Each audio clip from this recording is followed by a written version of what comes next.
Today, I'm going to be continuing my canon-themed runs by doing a hardcore Nuzlocke of Pokemon Soul Silver by playing as Gold. But that'll make sense later. Just like my previous two canon videos, I'll only be getting encounters that Gold has had in the mainline games, spin-offs, and manga.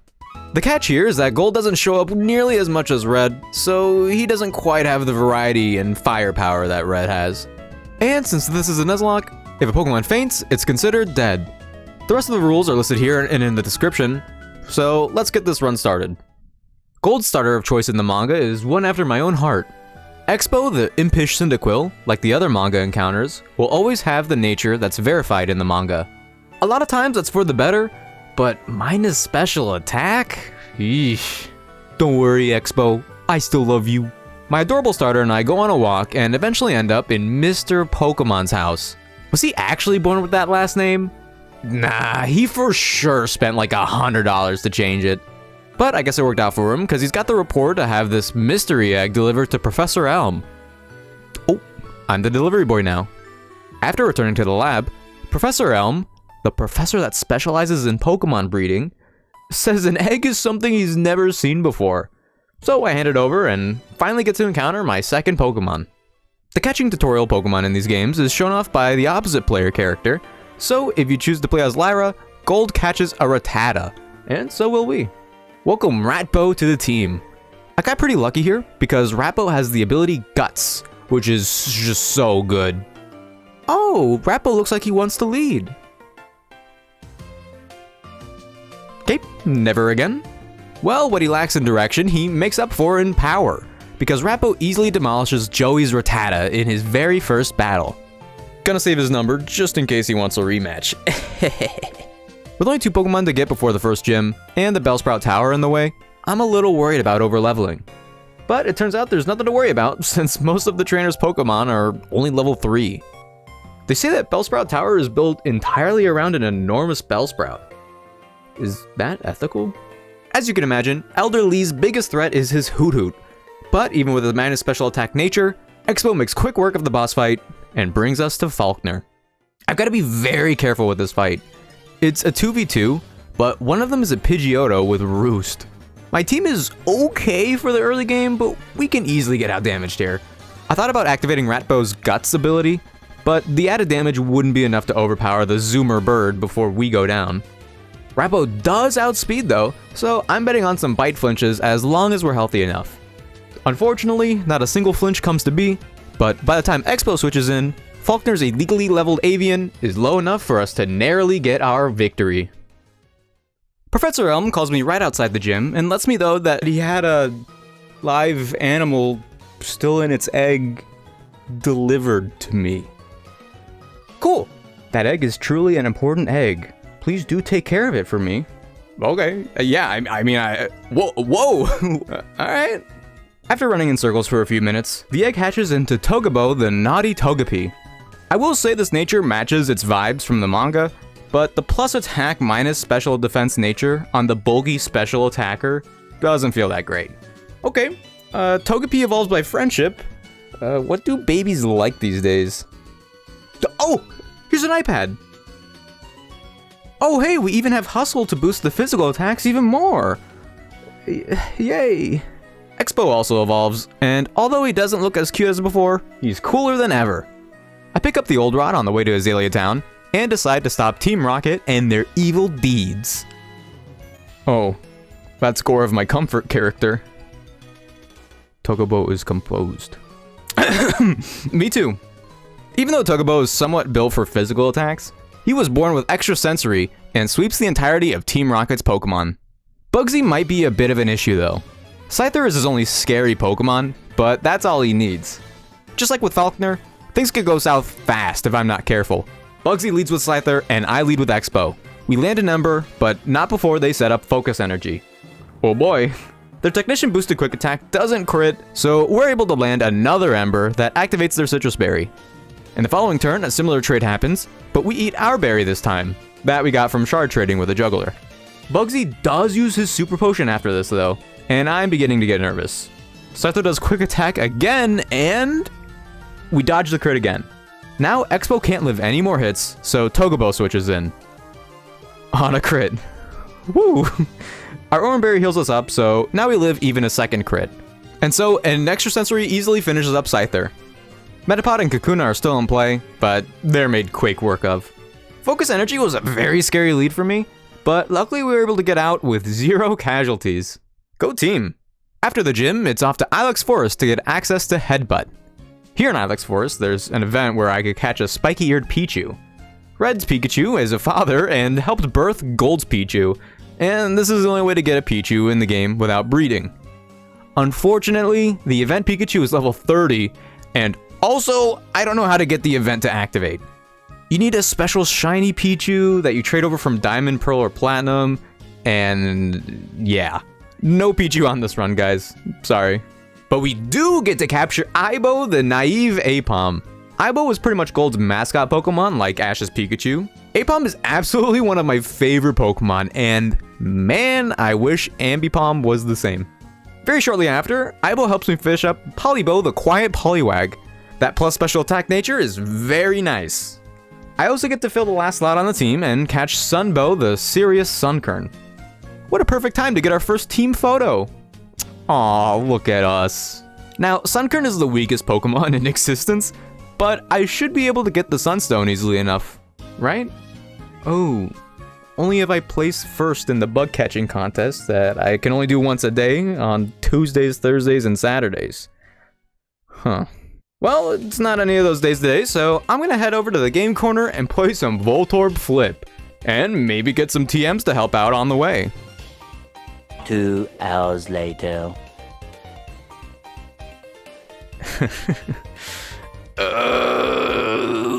After waiting a full day, I enter the bug catching contest, and I catch the highest level and highest rated Pokemon I can find, Scyther. I won't be using this Pokemon in the playthrough, it's just to get the Sunstone. Alright, let's see. Third place is William, who caught a Paris. Second is Benny, who caught a Beedrill. Okay. The winner is Barry, who caught a Beedrill. Huh. Turns out the points also account for the health of the Pokemon, and well, Scyther was pretty low. 2 days later. On the second attempt, I take a note out of Benny and Barry's playbook and catch a fully healthy Beedrill. It's like taking candy from a baby. Now that Sunbow is fully evolved, I don't have to waste my life away playing Voltorb Flip. Sunflora isn't super good, but is honestly a pretty great answer against Whitney. We begin our battle for our third badge and immediately lead Sunbow against Whitney's Clefairy. I want to use Leech Seed, but I don't want to get locked into it with Encore, so we just use a barrage of Mega Drains. Clefairy has the opportunity to use Metronome and end the run with some lucky Blizzards or Horn Drills, but miraculously, it doesn't come to that. When Miltank enters the field, they waste no time and land a critical hit Stomp. I'm so lucky it didn't flinch, and Sunbow lands their Leech Seed. The held Citrus Berry comboed with Protect that we bought from the department store helps us stall out Miltank's moves. We technically don't even need to worry about Attract since Sunbow is also a girl, but I think it's simply that she's just not into Miltank. A few turns later and the Miltank goes down. This is honestly the easiest Whitney fight I've ever had, and being at the leaves of a Sunflora makes it so much better. With the new level cap, Rappo evolves and I encounter Sudobo, the jolly Sudowoodo. She honestly has a pretty scary moveset, along with relatively impressive physical stats. Aibo is super important here, lowering said stats with Tickle over and over. After Togebo switches in to lower her health and put her to sleep with Yawn, Sudobo joins the team in no time. A fairly quick rival fight brings me to meet Yuzin and make him the most jealous legendary hunter ever. Maybe next time, buddy. Before I fight Morty, I realized Polibo can also evolve with the current level cap. And on the way to the Pokeathlon Dome, we take another family photo. And then this one guy sees me with Polibo and tries to take us under his wing? I'm just here for the King's Rock. Thanks though. I don't plan on using Polibo for the fight, but he'll be really nice insurance after fully evolving. But for the fourth gym, Ratbo gets to be the star of the show. Morty's ghost types have very few things that they can hit Ratbo with, and the crunches and sucker punches give our misunderstood Capybara a huge advantage. We don't even need to activate Guts. Gengar does live one hit, but only retaliates with Mean Look. Pretty quickly, The fog badge is ours. Now, the fight went pretty well, but Polybo wants to test out some of his newfound power. So we check out the commotion going on at the Ekritique Dance Theater. Oh, whoa. Well, he's pretty good. Oh, look at Polybo. Him and his little nerve ending. Well, that was easy. Our next encounter is a pretty deep cut. For the most part, the encounters of this run are from Gold's manga team, and that's it. But fortunately for me, as will be apparent later, there are a few extra encounters thanks to the Pokegear calls. Occasionally, the opposite player character will call you in this game and tell you about a new Pokemon that they caught. The first and probably best of the bunch is Tauros. The one I find is very quickly captured, and I call him Torbor. Torbor is a great addition to the team, especially with Intimidate, and demolishes every single Pokemon on the way up the lighthouse. Like, actually every single one. When we get to the top, Jasmine says that her Ampharos is very sick and needs some help. But honestly, she should see how the other Pokemon here are doing.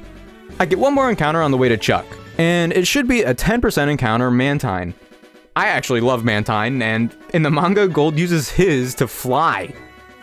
Sadly, I won't be able to do the same, because after about 20 minutes of searching with no Mantine in sight, I realized that Mantine is exclusive to Heart Gold. Yikes. This Chuck fight just got way harder all of a sudden. Don't worry though, the reason I chose Soul Silver will still make a lot of sense later. Let's take a photo to capture this moment. As a way to re-engage my brain before the gym, I partake in the fight against Eugene that I'm pretty sure is optional. The battle starts out easy enough with Torbor making quick work of his Drowsy. But I realize here that I haven't leveled my Pokemon close to the level cap yet, and the level 27 Thundering Electrode is actually pretty scary right now. The very first attack does over half to Torbor and gets the full paralysis. It's even more unfortunate when the same thing happens to Sunbow on the Switch with a crit. Sunbow still does a pretty good job dealing with non-crit thunders, but after one flimsy Mega Drain, I realized that I should have led with Leech Seed instead. We get fully parried on the first try and get brought down to yellow before we land one. But we've got the ball rolling now. Powering through to protect and Mega Drain stall is super important here. Along the way, the full para does activate again, which is expected, but after the second time in a row, Thunder crits again and claims the first death of the run. Man, Sunbow didn't deserve this. Even with this bad luck, I'm pretty sure being around level 30 would have saved her. Now I send an Expo to use Dig since he doesn't have to worry about switching into an attack. The Thunder that lands doesn't crit or para before we send it, which lets Expo avenge our fallen Sunflower. Hunter is last, so Polly switches in to get parried, but a couple of surfs do the trick, and we finally make it out of the optional fight. Sunbow was actually one of my best answers to Chuck, and that coupled with no Mantine encounter makes me super worried for the upcoming fight. 4 of my 7 Pokemon are weak to fighting, and Expo is weak to Poliwrath's Surf. As I approach the fighting type gym leader, Togepo appears very composed and sure of itself. This, just like before, snaps me back on track. If I can't lead as an anchor for my Pokemon, who could they rely on? Let's do this. Togepo leads the fight against Primeape. Extrasensory is a great attack, but they have a better one in Double Team, which lets them dodge the first attack. This is particularly bad because the gimmick of this fight is Focus Punch, a 150 base power move that only lands if they don't take damage. As you can imagine, even one Double Team does a lot for Primeape. It's even worse when they use Leer next turn. Togepo could always live one non-crit Focus Punch, but the one defense drop is enough to negate that fact. When our attack finally lands, it brings them to the yellow. And then again after Chuck uses a Hyper Potion. We're looking pretty okay, but they finally begin tightening their focus. The strongest move is on its way, and Togepo just needs to land one more Extrasensory through the single Double Team. And he misses again, leading the way for Chuck to claim the second death of the run. Things are going south pretty quickly here, but I need to stay strong. It's what Togepo would have wanted. After some time going over the team, it's clear to me that Polybo is the most suited for fighting Poliwrath. So I'm counting on him to land just one surf to take out the bipedal pig, or else the run might end here. They tighten their focus and Polybo lands the surf, bringing out Chuck's last Pokemon. The two frogs of opposing paths both immediately use Body Slam. Poliwrath lands first along with a para, but Polibow matches their energy and lands one as well. We're once again going to be rolling a lot of dice here, but Polibow can do this. They start tightening their focus, but we land a Body Slam, canceling out the attack.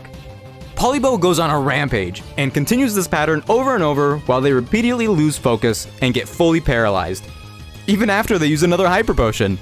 I'm beyond surprised. But all good things must come to an end, and Polibow does get fully parried, only 2 Body Slams away from victory. Focus Punch brings Polibow all the way to the red, and we're on sudden death. One more Focus Punch will end our frog's life. We power through and break their focus on the following turn.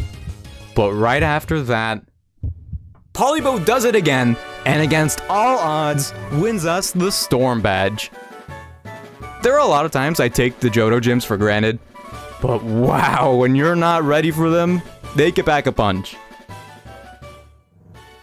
Hey everyone, I don't have sponsors for these videos, but I do have a job. I really like working on these videos in my free time, so it'd mean a lot if you drop a like or a subscribe if you're enjoying the content. YouTube is pretty weird, so it might be worth checking out even if you think you're subscribed. Anyways, that's all. Thank you. 2 deaths back to back is very rough, but on the bright side, Aibo can evolve with the new level cap. He doesn't have Technician, but it's something, I think.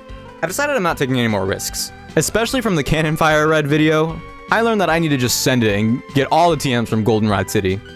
They're all technically free with Voltorb Flip, aside from Facade that I get from rolling the lottery enough times. Remember kids, as long as you have enough money, you're guaranteed to eventually win. I go ahead and stop by the Red Gyarados, but it's not a Canon Pokemon, so it gets sent to the bottom of the lake. I pick up the conveniently placed choice specs, have a quick and easy bout with Team Rocket, get our photos taken, and head over to the next gym. Price is nowhere near as difficult for my team to deal with as Chuck was. Aibo leads and uses a return to take out his seal, and U-turns on the Piloswine to bring out Polibow. From there, Surf gets an easy kill, Dugong is last, and the 2 Pokemon trade hits back and forth until I decide to send Aibo back in, who gets another easy kill with return. After this, I finally deliver this secret potion to Jasmine, so she heads back to her gym. She goes down the ladder instead of the elevator, which is weird because it's a dead end unless she climbs up the side of the lighthouse, but she must know what she's doing. I will say she definitely doesn't know what she's doing when it comes to dealing with fire types. Expo sweeps her whole team, even Steelix, who just uses 1 Sandstorm the one time they can attack. As a result, my starter gets to fully evolve, and I'm feeling good. Now that I've got 7 badges, I think it's finally time I head on to the Johto Safari Zone. This is, for some reason, the best place to get Meryl in this game. Whether it's Gold or Lyra, the opposite player character always has a Meryl following them in these games. Sadly though, I'm somehow incapable of catching one, and the wild one I encounter runs away after 3 balls. There's one other place I could try catching one, but in that one other place, it's only a 1% encounter in 1 room. The Gen 2 games have such weird decisions. Well, now I guess I'll take down Team Rocket. They've stationed themselves in the Goldenrod radio tower, and that gives Ratbo and I the perfect opportunity to get all dressed up. Oh, hey! You are so lucky I was wearing clothes under this. The first big boss here is Petrel, who has a full team of exploding, coughing, and wheezing. However, between Sudobo and Torbor, he's no big deal. The guy who publicly undressed me then decides to get in my way of taking down the evil organization. Okay. This time when I fight Silver, he's a little more prepared. So prepared that his Golbat's Confuse Ray makes Sudobo unable to attack for several turns. But she eventually gets the job done, so it's the thought that counts. The rest of his Pokemon are much less of a headache. Torbor takes down Feraligatr, Expo takes down Magnemite, Rappo the Haunter, and Aibo the Sneasel. Yeah, I lied about him being more prepared. At the top of Radio Tower, Archer's even more of a pitiful story. Polibow just uses Surf to sweep the team, and apparently ends Team Rocket for good. This guy. On the way out, the director tells me that apparently they built the radio tower over another tower that is implied to belong to Lugia. Lugia just had its own bell tower equivalent like Ho-Oh? Man, Ho-Oh has everything. A tower, the 3 roaming beasts, a good signature move, lore. Meanwhile, Lugia, I guess, has the burned tower, but guess what happened there? It was forced to live underground, the Kanto birds tried to kill him in that one movie, and Lugia's signature move, while good, is nothing crazy off a 90 base special attack stat. And did you guys know that Lugia isn't even mentioned by name once in the original Gold and Silver games? Truly a tragedy. Anyways, the road to the 8th badge has been opened up, which means I finally get to encounter Tanbo the Tangela. This is another Pokemon like Tarbor that gets mentioned over the Pokegear. He easily evolves right away, and oh, his overworld sprite looks so huggable. Sadly though, I'm not planning on using Tanbo much for the Dragon Gym. Our grass type moves won't be doing much, and Tanbo is more of a physically defensive Pokemon. However, Polibo is looking to once again be a pretty solid answer into the gym fight. But at the start of the fight, Aibo is the lead. He doesn't care too much about Gyarados' Intimidate, because one Thunderbolt is barely enough for a one-shot. One of Claire's Dragonairs is next, and Polibo tags in to get hit by a Thunder Wave. I thought about giving him a Lum or Cherry Berry, but decided against it since Polibo is about the same speed and slower than Claire's Pokemon to begin with. This was clearly a mistake, because we get fully paired the next turn, and take 2 Dragon Pulses before our Ice Beam leaves him in the red. Okay, I really thought that would one-shot. Polibo gets paralyzed again while Claire heals, and again when they activate our berry. Oh boy. I was really counting on Polibo to deal with most of the team, to be honest. But I definitely want to keep him at least a little healthy, so Tarbar comes in with Dragon Pulse, bringing him down to a 3rd. He's able to fight through his own paralysis and eventually gets the knockout, but we are on the back foot, especially with Kingdra on the field. Kingdra is a nuke with Hydro Pump, Dragon Pulse, and Hyper Beam. I don't have anything that can resist all of those moves, but Aibo is still fully healthy and has his berry, so he enters the field. And the Hydro Pump gets a sniper boosted crit, ending our ambidextrous monkey's life. Well, Aibo didn't die for nothing, because now I can manipulate at least a little bit of the fight. If I send in Sudobo, that guarantees another Hydro Pump coming out. With that, Polibo could switch in and get healed by it with Water Absorb. I thought about doing this before, but I couldn't guarantee that they were going for Hydro Pump. They use Smokescreen a couple times for free because we get fully parried, but it doesn't matter because Perish Song can't miss. I was saving this for later because they can switch out, but I'm desperate. Next turn, Sudobo eats a Dragon Pulse that brings her to the yellow, and Polibo comes back in to get hydrated. On Kingdra's last turn of Perish Song, I predict the switch and use Ice Beam that ends up hitting their next Dragonair. We get lucky and avoid another para, letting Polibo leave Claire with only 1 Pokemon left. Kingdra is back, so I just need to get the same setup again. The pivoting isn't too difficult, so it's just a matter of fighting through the paralysis. Which Polibo does! I switch back into Sudobo, but the Dragon Pulse leaves her in the red. Since she's so low now, Kingdra is likely to do a random move. Anything other than Hydro Pump would kill Polibo, so I switch Tanbo in, and he somewhat takes the Dragon Pulse. Cool, I was right! I just need to make one last prediction, and the Kingdra will go down. It seems incredibly unlikely that they would go for Hydro Pump, so I switch in Expo, and he lives the Dragon Pulse, leaving Claire's last Pokemon to fall to Perish Song, and winning us the 8th badge. As a reward for earning 8 badges, Professor Elm hands me the Master Ball. I don't have very many encounters left in the run, but this will definitely come in handy. But before that, the Kimono girls want to test me and check my worthiness. A gauntlet of 5 back-to-back battles could be very bad if you're not prepared, but Rappo, with the help of Guts and Facade, can outspeed and one-shot all of the evolutions.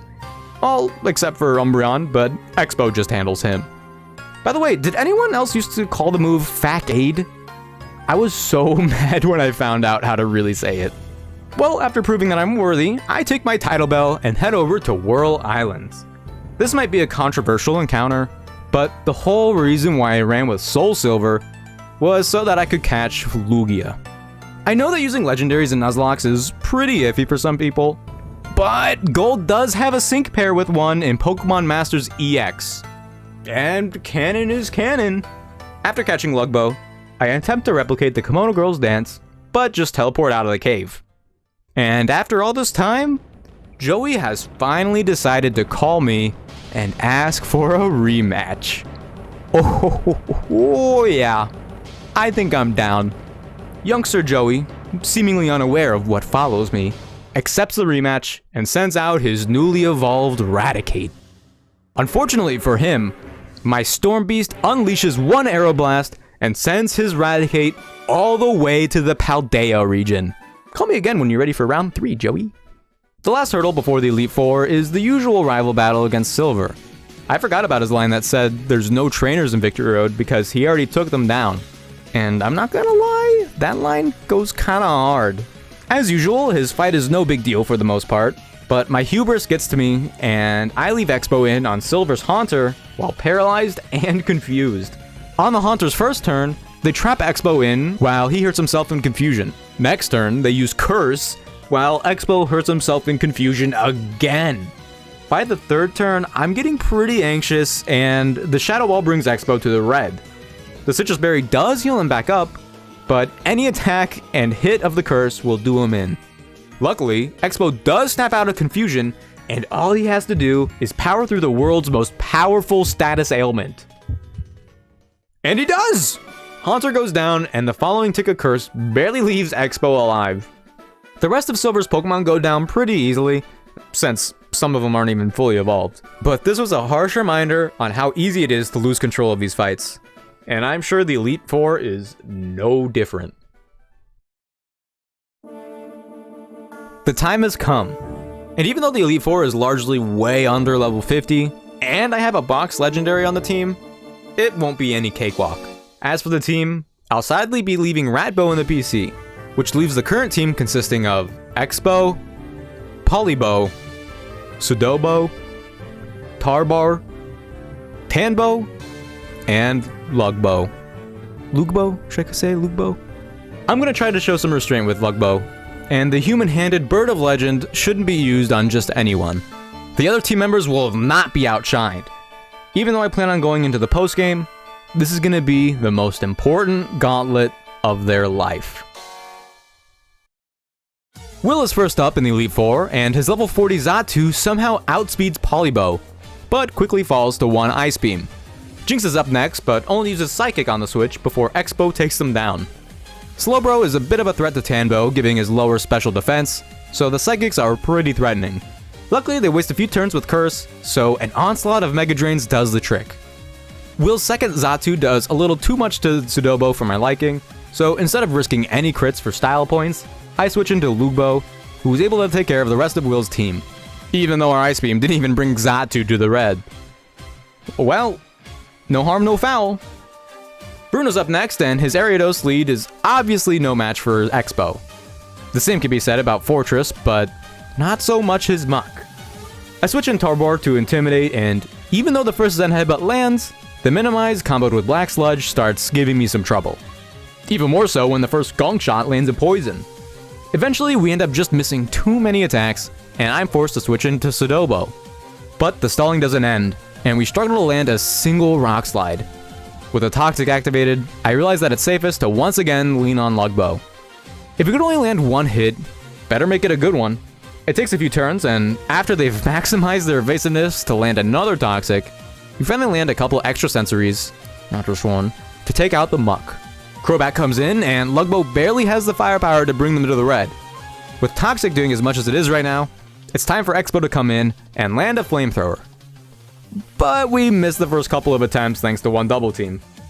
We barely hold out long enough to get the kill, but one crit would have been devastating. Venomoth is the last Pokemon, but falls to Polybo shortly after. For Bruno, I decided the best course of action was to lead with Lugbo, just because Hitmontop is so bulky. But when Hitmontop and Onix both go down, Hitmonchan is brought out. Not wanting to deal with a Thunder Punch, Expo tags in and our Flamethrowers don't even bring them to half. But we outdamage them, so it's only a matter of time before they too go down. Machamp is Bruno's scariest Pokemon for me. No Guard, along with Rock Slide, Revenge, and Cross Chop, forces me to play really aggressively. Torbor switches in immediately to let off an Intimidate, which lets him barely live a Cross Chop. Lugbo comes back out on a Revenge, which does very little. From here, we try to get the kill with our own high-critting Aeroblast, but no luck. Surprisingly, they only opt for Revenge again. And one more Aeroblast does the trick. Hitmonlee is nowhere near the same threat level, so he too falls to the hands of Lugbo. Karen is the last challenge of the Elite Four itself, and her team is weird. Each Pokemon just likes to mess with you, except for Houndoom, who just likes to kill you. I plan on having Sudobo whittle away her Umbreon, but after setting up Double Team, she just hard switches to Gengar. This thing may have a Destiny Bond, but it also has Focus Blast, so Tanbo is my best check. On the Switch, they do end up using Focus Blast, but they miss, which gives me the great opportunity to use Stun Spore. Paralysis has caused my Pokemon a lot of anguish, so maybe it's time we take advantage of it. I use Bullet Seed for a little bit of chip while they remain paralyzed. Then I use Ancient Power, even though I want to save them for Lance. We got the Omni Boost! Alright. From here, Tanbo chips away at the Gengar with Bullet Seeds and Mega Drains. Our Citrus Berry hasn't procced yet, so I'm not too worried. But of course, the turn before Gengar would fall, she lands a Focus Blast that crits. Story of my life, huh? Rest well, Tanbo. It was way too early for you. Torbor comes in to get revenge, and even after full restore heals, Torbor uses Payback and gets her own crit to take down the sinister ghost. Houndoom is next and does way too much damage for my liking, so I send out Expo to eat a flamethrower, and a dig and quick attack combo is all it takes. Murkrow only takes a couple hits before falling as well, Umbreon tags out again and into Vileplume, so Lugbo cleans up, and Sudobo finally gets her matchup against the Umbreon. Unfortunately, they still set up a few double teams and Confuse Ray hits, so after getting them to use the full restore, I end up setting in Polibow to finish the job. Well, we made it to Lance. We got another death along the way, but we're here. I am by far least prepared for the Lance fight out of all of these battles, but I'm giving Lugbo a couple leftover TMs that should help out a lot. This, I don't think would be possible without them. The fight starts off with a double Intimidate between Torbor and Gyarados. With the opponent weakened, I send in Lugbo to eat a Waterfall. I made the decision to replace Lugbo's 2 stab moves with Roost and Charge Beam. Longevity and stat boosts are the best bet I've got for this fight. Gyarados ends up landing a few Ice Fangs, which miraculously don't get the freeze, while we heal off the damage with Roost, and barely miss the kill with a second Charge Beam? Okay. We get a special attack boost, but Gyarados uses a fully powered flail that crits. Lugbo is nothing if not bulky, and we both spend the next turn healing. Another crit from Ice Fang ends up only stalling out the inevitable, and Gyarados eventually goes down, while Lugbo ends up with a +2 special attack. We should be able to begin our sweep now, but Aerodactyl stops us clean in our tracks and flinches Lugbo with Rock Slide. Great. Well, they didn't crit at least. I could switch into Torbor to Intimidate again, but I really need him healthy for the 3 Dragonites coming up. Instead, I send out Sudobo, who could at least trade with Arrow well enough. The first 2 Rock Slides activate our Berry, and when it's our turn to attack, our Rock Slide misses. Sudobo does end up landing one a turn later, which they barely live. Unfortunately, I have no switches, and all I could do is really hope that they miss their own Rock Slide, or else Sudobo goes down. Sadly, I'm not so lucky, and one of my better Dragonite checks is no more. Rest in peace, Sudobo. Expo comes in, and since Lance doesn't heal, one quick attack takes down the fossil Pokemon. The strongest Dragonite is next, and the outrages are very scary. I have no choice but to start intimidating with Torbor right away, and they spend their first time setting up Safeguard. I take this opportunity to use Strength, but it does surprisingly little, while Fire Blast doesn't burn, which is all I could have asked for. Expo switches in on a Fire Blast, and I switch back to Torbor for a second Intimidate, which makes Outrage do only 41% of our health. This might be my best chance to start Lugbo's Rain, as they're super bulky and can heal up with Roost, but I'm not sure if they outspeed, so I'm thinking I'll need one more Intimidate. Torbor just might die in the process, but it's my only out. Expo once again takes a hit and is healed up with his Berry. Dragonite gets confused from the Outrage, so this is Torbor's best chance. He switches back in, and Dragonite hurts itself in confusion. Lugbo rejoins the fight on an Outrage, and it does over half of the remaining HP. But Lugbo outspeeds the Dragonite after all, and heals up before taking the next hit. We are back. With the Intimidates, the Pseudo Legend is our plaything, After getting one special attack boost with Charge Beam, I don't want to risk any more crits and take down the Dragonite with Ice Beam. The second Dragonite comes in, and I think I have the fight in the bag. But guess what? They somehow outspeed us, even though they're a lower level than the previous Dragonite. Thunder Wave lands and then procs a full paralysis. And next turn they land Thunder before we one-shot with Ice Beam. Dragonite 3 is out, and Blizzard brings Lugbo to the yellow, but we just heal it all back with Roost. Lugbo is out healing the Blizzard damage, but we're really risking a para or crit by extending these interactions. The next Blizzard lands, but so does our Ice Beam, bringing out Lance's final Pokemon. We clearly can't deal with Charizard as is, so I send in the fully healthy Polibo to take us home. A Shadow Claw hurts him on the switch, and the following Air Slash activates our berry, before we do huge damage into the Charizard with Surf. Lance immediately heals his ginormous lizard, but Polibo is free to attack and gets the last crit of the fight, winning us the entire Elite Four challenge. We may only have one of 2 regions conquered, but there's been a great showing from all of my Pokemon, especially Polibo, who is looking to be the MVP of the entire run.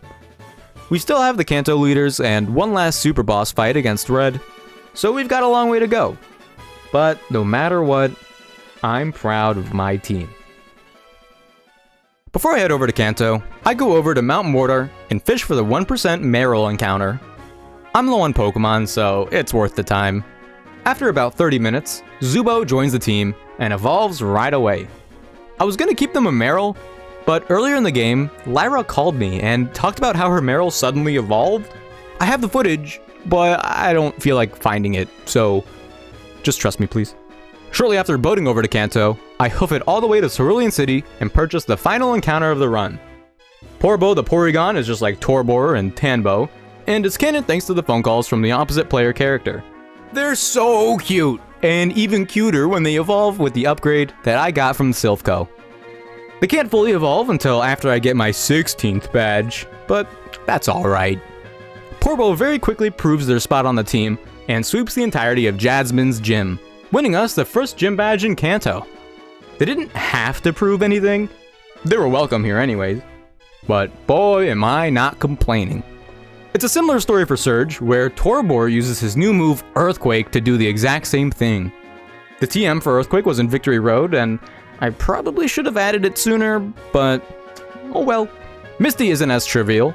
Lugbo, Polibo, and Porbo need to be used, but we made it in the end. In the spirit of staying within the level cap, Brock is next in line and blocked by Snorlax. Zubo is very eager for his time to shine and takes on the challenge, but we're very quickly trapped in with block. Zubo doesn't have huge power and has no hope of outdamaging the Snorlax.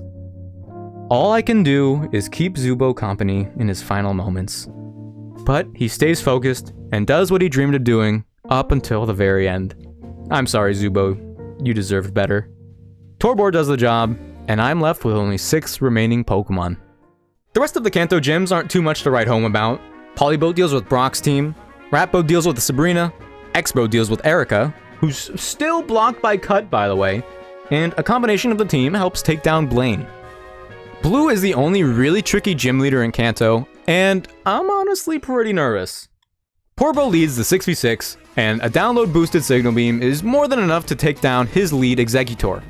Machamp is next, and the no guard dynamic punch is way too much for my duck, so Lugbo eats the hit and gets confused. We're able to tank a few Stone Edges thanks to Roost, and pretty soon get the second kill. The Gyarados comes in, but we still have Charge Beam as well, and that's all I need. Blue's Arcanine takes big damage from Polibo's Surf, but then uses Roar to bring in Ratbo. Facade doesn't do too much after the heal, and Torbor switches back in to outlive the Arcanine instead. Pidgeot is Blue's oddly picked ace, so I get Porbo back out to start unleashing some discharges. A return does about a third, and they just use Mirror Move before our discharge does 50%. We just have to live one more return, and... No! They were so young! Expo enters the fight and avenges my latest Pokemon to the team by burning the bird into oblivion. Man, how many of my deaths have been to a crit anyway?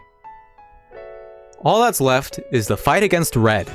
And we're gonna be starting out the fight outnumbered. I'm not feeling super great about it, but we're almost at the end.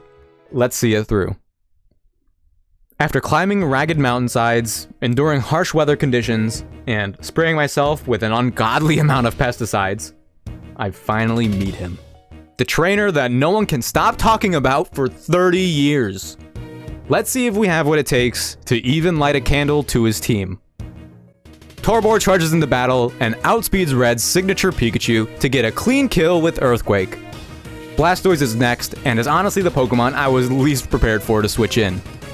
Polibow is my most okay answer considering his coverage, and we tank a Focus Blast before the next one misses, and we land the 100% accurate Blizzard. I use Protect to stall out their Focus Blast PP, but the next one crits, while our second Blizzard brings them to the yellow. Our Berry lets Polibow barely live the next hit, and another Blizzard with Hail Chip is barely enough to bring down the Blastoise. Venusaur is next, but does a random move and sadly lands a Sludge Bomb into Expo on switch. Expo does outspeed, however, and our Choice Specs helps us take down Venusaur in one hit. Lapras is way too much for Expo now, so I went into Lugbo to eat a brine. With the combination of Roost and Giga Drain that I got from beating Erica, Lugbo very easily wins the matchup. By the way, I had no idea that Lugbo got Giga Drain. Isn't that, like, so weird? Snorlax can easily cause me trouble with its varied move pool, but Torbor intimidates once again before eating a Crunch. Our Rock Climb does pretty sizable damage, so after leaving Snorlax's Blizzard, all he has to do is land another 85% accurate attack. And through the Blizzard, he does it! With a crit too! What a show off. Just like with Lance, Red is ending the fight with Charizard. Polibow is way too low for the matchup this time, but Lugbo isn't. They eat an Air Slash on the switch, but we end up outspeeding, which lets me safely use Roost to heal off the damage. Then a Thunderbolt that we got from Voltorb Flip brings Charizard to the Red. But Red just couldn't take it anymore, and Charizard falls to the recoil damage from Flare Blitz, winning us the fight against Red, and the entire game. Even though I knew I was using some relatively weaker Pokemon throughout, these games really put up more of a challenge than I thought. Even with Lugia. The Gen 2 remakes definitely hold up as being some of the best in the series. Revisiting Kanto right after I played Fire Red also felt pretty cool. I had a great time, and the vibes of these games really strike a chord with me that other games don't. Maybe I'm just old. Well, either way, I had a lot of fun doing this Nuzlocke, and I hope you guys had a lot of fun watching it. If you did enjoy the video, then please consider leaving a like and even subscribing. I really enjoy making these videos for you guys, and the support is inspiring me to make way more. Anyway, that's it for today. Thank you all so much for watching. I'll see you guys next time, and have a good one.